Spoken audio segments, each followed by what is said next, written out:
that's an answer to, you know, just to make what she was asking more general here. There are a lot of and there was actually a movement in the early part of the last century called anti-Zionism. But as I said, on the whole, Jews are lukewarm. They don't think about it every day, but on the whole, they feel it's better to have Israel there than not, because at least they feel a certain amount of security after what they've seen happen in the last century or two. And, you know, it's a shame that this nuclear thing has come into the equation, because that really does undermine the whole sense of security. And that's why I think that sooner or later something horrific is going to happen in the Iranian situation. The Israelis say that they're not going to let the Iranians get a nuclear weapon. The Russians are pushing as hard as they can to let the Iranians get a nuclear weapon. This is not a game that's being played. There's really serious stuff at stake, and something is going to pop. I don't know what. I don't know if the Israelis even feel capable of taking that out like they did the Iraq reactor, but everyone thinks that taking out the Iraq reactor, in retrospect, was, even though the French built it, and why the French were building it for them, nobody knows, except that they're so greedy for cash payments, the same as the Russians are now. Everyone thought that, in retrospect, was a good thing. I don't know what was going to happen with the Iranian thing, but I assume something is going to happen. And we'll see what does. Did you see the thing, or did you hear about the thing on NPR today, where No. they were contrasting a bill that just got passed last month about Iran to a bill that got passed in like '98 about Iraq? And it's like this very seemingly innocuous bill, the "Why We Love Iraq" bill, right? And or something along those lines, right? And it gets passed, and it basically lays the groundwork for our response to certain events that if they were to conceivably unfold in the future, how we would respond. Well, I wasn't speaking about the U.S. government in this particular instance, thank God, so I don't have to answer your question. I was speaking about the Israeli response to it.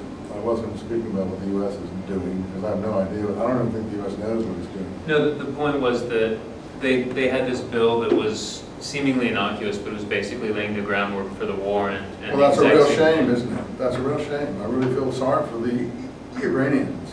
Same as I feel sorry for the Iraqis. I'm very sorry about that. We should let lunatics run the universe, I think. So if someone's laying some groundwork, maybe they're showing some foresight for the change. In any case, I have no idea what the bill is intended. I don't know the bill. And I'm not speaking about America at this point. I'm speaking about what the Israelis are going to do. And so we're not like that with them then? I don't think so. Not if you're going to read James Baker's coming report. He would like Israel to disappear from the face of the earth. The Bush administration? No, of course not. We're reading too much Noam Chomsky. That's a real problem. Not you reading him, but that's their line. No, I don't think that the U.S. government has ever been like that with the Israeli government. Certainly weren't that way in the first Gulf War. They wouldn't let the Israelis do anything to defend themselves, and they had to take missile strikes and depend on an American umbrella. It was humiliating for the Israelis and caused all the horrible things that occurred afterwards. It was a horrendous situation that caused several decades of demoralization in the country. So no, I don't think the Americans and the Israelis have ever been on the same track, except when it was useful, perhaps. And I don't think that what the Americans are going to do in Iran has anything to do with the Israelis. Maybe if the Americans feel threatened, they're more capable of doing what has to be done, perhaps there, if it has to be done. But I assure you, if the Americans don't do something, and the Israelis feel that something should be done, it will be done. It's going to be done. Yeah, that was actually the point I was trying to make. I think you've got me in your head as a peacenik, which I guess no, I am. No, I'm a peacenik. I'm not talking. I think this idea of American-Israeli collusion is an imaginary, is more of the left-wing anti-Semitic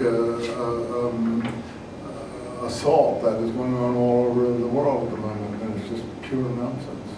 Yeah, probably. I mean, I turned my back on politics many years ago. So if there had been an American-Israeli collusion, the Israelis wouldn't have boxed the Lebanon campaign to the extent that they did. That's all I can tell you. I mean, that was pathetic. So I can't imagine there's realism. because if there were Israeli-American collusion, they'd have wiped out Hezbollah and taken out the Syrian regime as well, so the Americans had a freer hand in Iraq, and instead they just fumbled everything. So I don't think there's any collusion at all on certain things, but to some extent maybe. Anyway, talking about the Israelis and their survival as a nation, and the Jewish people with regard to that. So it's tough to talk to someone behind my back here, but this is how you prefer it because you're an individualist. But I was happy to move earlier. You told me not to bother. Do you want me to move? No, I don't want you to do anything. I don't want you. You're a free spirit, you know. But it's hard to discuss with someone who's sitting behind me. That's all. But if you want to discuss behind me, that's fair enough.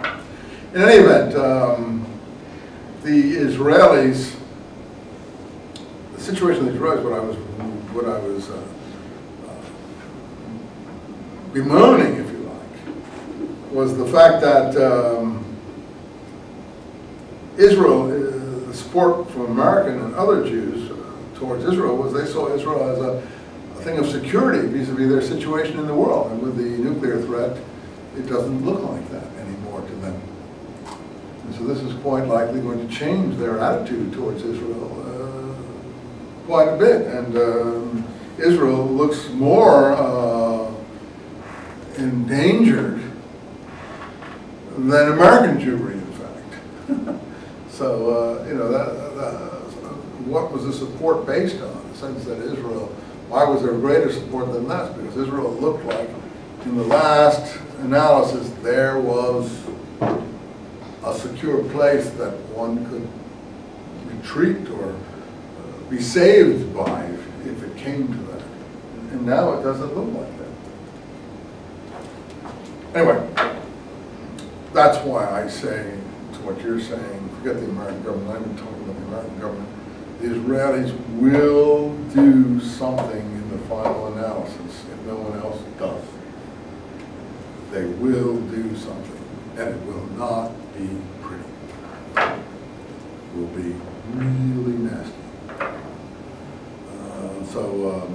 You know, this guy can talk as much as he wants in Iran, the way he's talking and so on, and work up the crowds across the whole Islamic world, but something horrendous is growing unless the international community puts a lid on it somehow, which I don't see happening. Any case, we'll see. To go back to the Protocols of the Elders of Zion, this is just pathetic stuff. How anyone can even take it seriously in the Muslim world today.